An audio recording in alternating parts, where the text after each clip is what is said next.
আসসালামু আলাইকুম। আমি আপনাদের মাঝে আসলাম। দেখেন, এটা হলো শরিকা বলদের পানির লাইন, শরিকা বলদের লাইনের পানি। তো আমি চেক দিছিলাম, এটা বন্ধ থাকলে এই বাম দিকে মোছা থাকে আর কি, ঠিক আছে, ডান মুখে মোছা থাকে। তো আপনাদের এটা খুলে দিলে আপনার সিধা হয়ে থাকবো, তাহলে এটা খোলা থাকবে আর কি। তো এখন খাজানে পানি নাই, মানে মোটরও খারাপ। ওই নিচ দিয়ে দেখেন, ভিডিওটা দেখতেছেন আপনারা, নিচ দিয়ে ওই দেখেন, ভালো করে দেখেন, এই যে পানি পড়ে, টক টক করে পানি পড়ে। তো এই জায়গায় পানি পড়লে তো আপনাদের মোটরে খালি হয়ে থাকবো, তো এইখানে হাওয়া ধরে যাবো।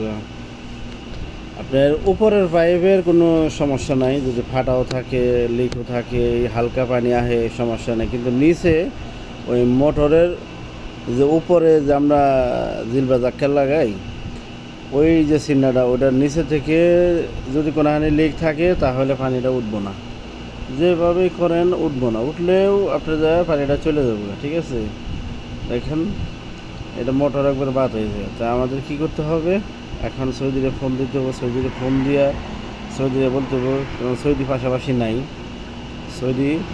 নাই, তো সৌদিরে ফোন দিয়ে বলতে হবে যে তোর মোটর খারাপ, তো মোটরটা চেঞ্জ করতে হবে, নতুন লাগাইতে হবে। তো আমরা আবার ট্রাই করলাম খুইলেও, যাতে খুইলা যদি পানিটা উঠে দিন যায় তো ঠিক আছে।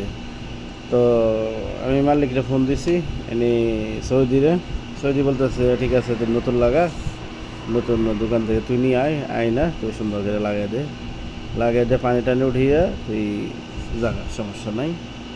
তো আমার পরিচয় কাস্টমার, এই যে আমি খুলতেছি,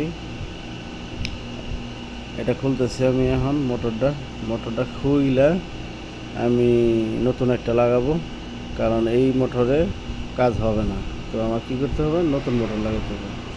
তো খোলার পদ্ধতি সুন্দর আছে, কারণ এখানে সেদ্ধ আসা লাগাইছিল, যেটারে আমরা বলি এই আরবিতে বলে আর কি সেদ্ধ আসা। তো এটা খোলার সিস্টেম থাকলে খুব সুন্দর, মোটরটার সাথে সাথে খুইলে আপনার লাগাই দিতে যায়। যদি খোলার সিস্টেম না থাকে, ডাইরেক্ট থাকে, তাহলে সমস্যা, কারণ কাটতে হবে, কাইটে আবার নতুন করে পাইপ দেখা গেছে লাগাইতে হবো, মশলা লাগাইতে হবো। তো যাই হোক, আপনারা সেম এইভাবে কাজ করবেন, আল্লাহর রহমতে আপনারা কাজ করতে পারবেন। আর যারা নতুন আছেন তারা বেশি বেশি দেখবেন, আমার ইউটিউব আছে, ফেসবুক আছে, আপনারা বেশি বেশি ফলো করবেন। ইনশাআল্লাহ আপনাদের মাঝে যেন আমি ভিডিও ছড়িয়ে দিতে পারি, ইনশাআল্লাহ দোয়া করবেন আমার জন্য।